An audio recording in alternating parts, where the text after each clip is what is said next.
हरे कृष्ण कृष्ण कृष्ण हरे हरे, हरे राम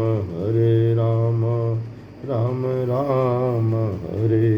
हरे। हरे कृष्ण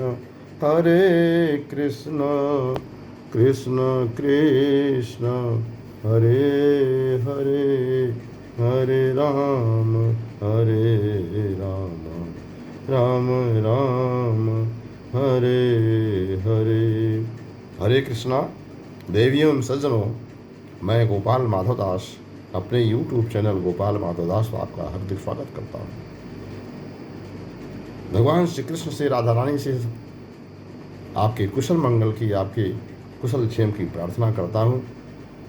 आज के अपने इस वीडियो में हम आपको भगवान अवतार क्यों लेते हैं, क्या आवश्यकता उनको रहती है अवतार लेने की, और कब लेते हैं, किन कारणों से, इस पर चर्चा करेंगे।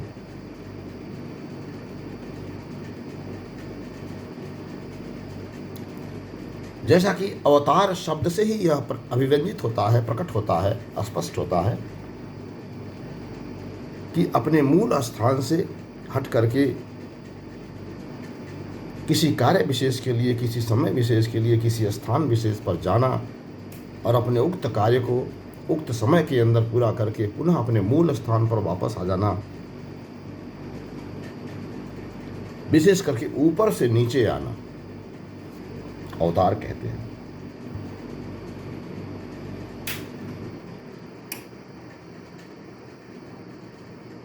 भगवान के संदर्भ में प्रकट शब्द प्रयोग किया जाता है अवतार का। किसी मनुष्य के बारे में ऐसा नहीं कहा जाता। भगवान की बनाई इस दुनिया में भगवान को आना कब पड़ता है, जब इस संसार में, इस ब्रह्मांड में कुछ ऐसी घटनाएं होने लगती हैं जिनका निराकरण करना, जिनका समाधान करना जरूरी होता है। माली को अपने बागीचे में कब जाना पड़ता है, माली बागीचे में कब जाता है, या मालिक अगर वह माली भी है तो मालिक को बागीचे में अपने कब जाना पड़ता है, जब बागीचे में बड़े पेड़, बड़ी झाड़ियां इतनी फैल जाएं, अनियंत्रित हो जाएं कि छोटी झाड़ियों को,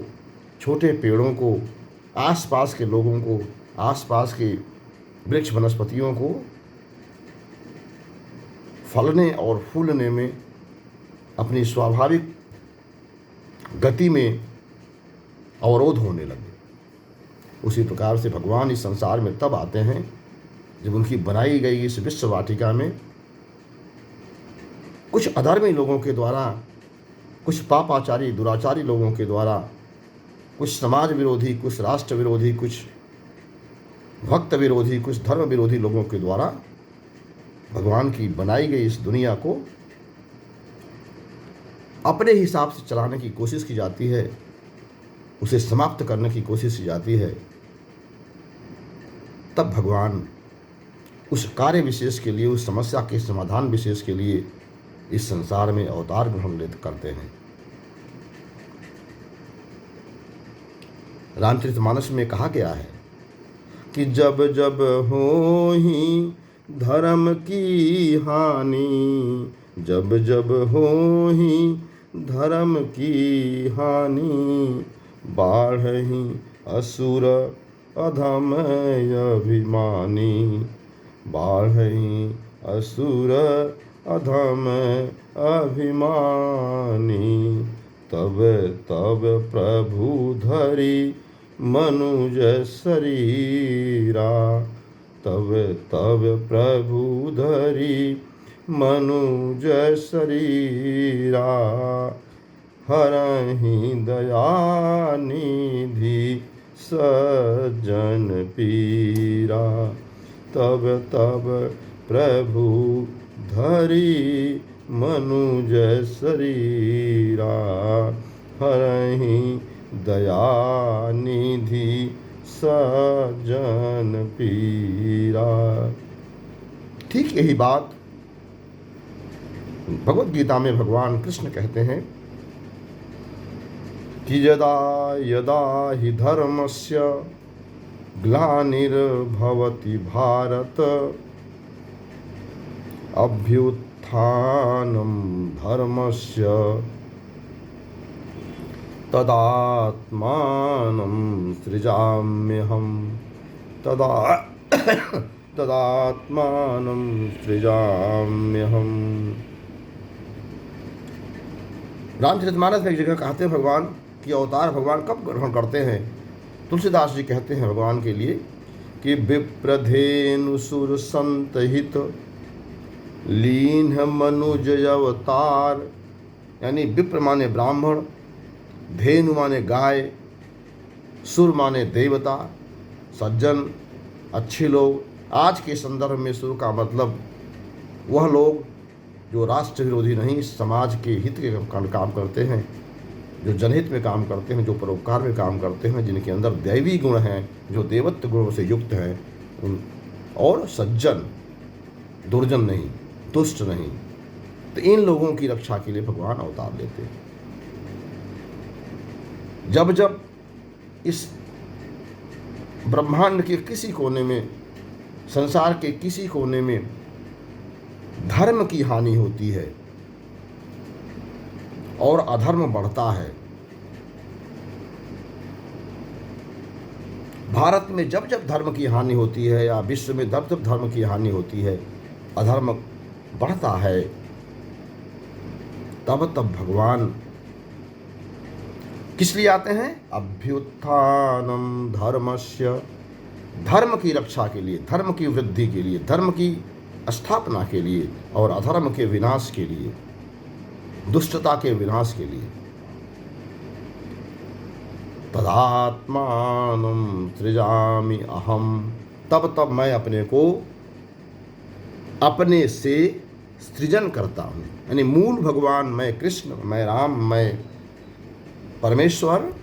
अपने स्वरूप से ही एक नए स्वरूप के रूप में, जिस स्वरूप की तथाकथित समस्या के समाधान के लिए जिस स्थान विशेष के लिए आवश्यकता होती है, उस स्थान विशेष के लिए मैं अपने को अपने के अंदर से ही सृजन करता हूँ और एक नए अवतार में जाकर के उस समस्या का उस स्थान विशेष में समाधान करता हूँ। जैसे भगवान के बड़े बड़े अवतार दीर्घ काल के लिए हुए, कृष्ण के रूप में, राम के रूप में, बहुत दीर्घ काल तक भगवान रहे संसार में। 125 वर्ष तक तो कृष्ण के रूप में रहे, राम के रूप में तो और ज़्यादा रहे वो। लेकिन हिरण्यकशिपु के रूप में, हिरण्यकशिपु के वध के लिए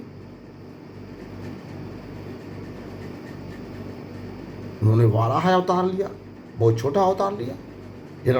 क्षमा करें, हिरण्यकशिपु के वध के लिए बहुत छोटा अवतार लिया उन्होंने,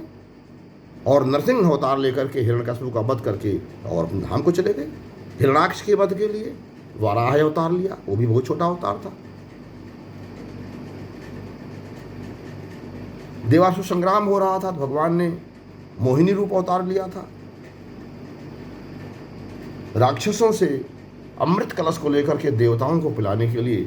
दुर्जनता को हरा करके, दुर्जनता को समाप्त करके, दुर्जनता के को नाशवान बना करके और सज्जनता को अमर बनाने के लिए, धर्म की स्थापना के लिए, अधर्म की समाप्ति के लिए भगवान ने राक्षसों से, असुरों से उस अमृत कलश को, जो देवासुर संग्राम के यानी जो मंथन में, समुद्र मंथन में जो अमृत निकला था, उस अमृत को बचाने के लिए और सज्जनों को, देवताओं को, राष्ट्र निर्माताओं को, समाज निर्माताओं को सुरक्षित करने के लिए, अमृत को लेने के लिए, अमृत कलश को लेकर के राक्षसों के चंगुल से छुड़ाने के लिए मोहिनी रूप लिया था। वो भी बहुत छोटा अवतार था। ऐसे भगवान के बहुत छोटे छोटे अवतार हुए हैं, जिस कार्य विशेष की लोग कार्य विशेष किया और चले गए। और बड़े बड़े अवतार भी हुए हैं जिसमें सैकड़ों वर्ष तक भगवान इस धरती पर रहे हैं और धरती के संतरास को, धरती के दुख को गाय रूपी धरती के कष्ट को मिटा करके पुनः भगवान अपने मूल रूप में मूल स्थान पर गए हैं। ये अवतार के कारण होते हैं। जब जब धर्म की हानि होती है, जब जब अधर्म बढ़ता है, असुर बढ़ते हैं, अधर्म बढ़ते हैं, अभिमानी बढ़ते हैं, जैसे आज हो रहा है, आज की तारीख में कलयुग के इस समय वर्तमान जिसमें हम चल रहे हैं, अधर्म का साम्राज्य बढ़ रहा है, धर्म ह्रास हो रहा है। धार्मिक लोग, आध्यात्मिक लोग, अच्छे लोग कि कोई नहीं सुन रहा है। आपके पास पैसा है, आपके पास बल है, पशु बल, धन बल, यश बल, कीर्ति बल, भुज बल, जो भी बल आपके पास है, आपके पास बल है, आपके पास संख्या है, आपके पास पैसा है, तो आप कितने ही गलत क्यों न हो, लोग आपको समाज में इज्जत दे रहे हैं, समाज में ऐसे लोग फल फूल रहे हैं और समाज में ऐसे लोगों की प्रतिष्ठा बढ़ रही है, सज्जनता की प्रतिष्ठा घट रही है, सज्जनता हतोत्साहित हो रही है, धर्म ह्रास हो रहा है, अधर्म की वृद्धि हो रही है, असुर बढ़ रहे हैं, अधम बढ़ रहे हैं, अभिमानी बढ़ रहे हैं। तो जब ये होता है तब तब प्रभु धरी मनुज शरीरा, भगवान तब तब मनुष्य शरीर को धारण करके हरहि दयानिधि, दयानिधि, दया की सागर, करुणा के सागर, भक्त वत्सल भगवान तब तब असुरों के, अभिमानियों के, दुराचारियों के, अधर्मियों के बल को समाप्त करने, उनको समाप्त करने और समाज में धर्म की स्थापना के लिए, सज्जनों की पीड़ा को, सज्जनों के कष्ट को हरने के लिए गाय रूपी पृथ्वी की संकट को दूर करने के लिए, विप्र माने ब्राह्मणों के कष्ट को दूर करने के लिए, ब्राह्मणों की रक्षा के लिए, ब्राह्मणत्व की रक्षा के लिए, सूर्य माने देवताओं की रक्षा के लिए, देवताओं के अभिवर्धन के लिए, और संत माने संतों के हित के लिए, संतों की रक्षा के लिए भगवान इस पृथ्वी पर अवतार लेते हैं, अवतार ग्रहण करते हैं। ये सब कारण हैं जिनके कारण भगवान इस संसार में आते हैं, अवतार लेते हैं और उस समस्या विशेष को, उस कार्य विशेष का संपादन करने के पश्चात पुनः अपने मूल स्थान, जहाँ उनका मूल स्थान वैकुंठ है, गोलोक धाम है, वहाँ वापस चले जाते हैं। इस प्रकार से बड़े संक्षेप में, बहुत कम शब्दों में भगवान के इस संसार में आने, अवतार ग्रहण करने के बारे में थोड़ा हमने बताने का प्रयास किया। जो इस दास को थोड़ा बहुत ज्ञान था, यही हमारा अंतिम ज्ञान है। भगवान के अवतार लेने का यही कारण है। ये मैं कदापि ऐसा नहीं कहता, लेकिन इस दास को जो ज्ञान है, इस दास के बारे में जो भगवान ने जो कृपा किया है हमको बताने के लिए, उतनी बातें मैं बताता हूँ कि भगवान के अवतार लेने के ये कुछ कारण होते हैं जिनकी वजह से भगवान इस धरती पर अवतरित होते हैं और आकर के सज्जनों का अभिवर्धन करते हैं, धर्म का अभिवर्धन करते हैं, ब्राह्मणों की रक्षा करते हैं, गाय की रक्षा करते हैं, संतों की रक्षा करते हैं, अधर्मियों का विनाश करते हैं, अभिमानियों का विनाश करते हैं और असुरों का विनाश करते हैं। हमारी बात अगर आपको अच्छी लगी हो, आपको लगा हो कि आपके लिए कुछ उपयोगी है और आप जैसे लोगों के लिए उपयोगी हो सकती है, तो अधिक से अधिक लोगों को आप इसे शेयर करें। हमारे YouTube चैनल गोपाल माधव दास को लाइक करें और सब्सक्राइब करें और इस दास पर अपने आशीर्वाद की वर्षा करें, ताकि मुझे भी कुछ मोटिवेशन मिले और मैं अधिक से अधिक लोगों के लिए, अधिक से अधिक इस प्रकार के जो समाज, राष्ट्र और व्यक्ति के हित में है, ऐसे वीडियो बना करके आपके लिए प्रस्तुत कर सकूँ। हरे कृष्णा हरे कृष्णा हरे कृष्णा।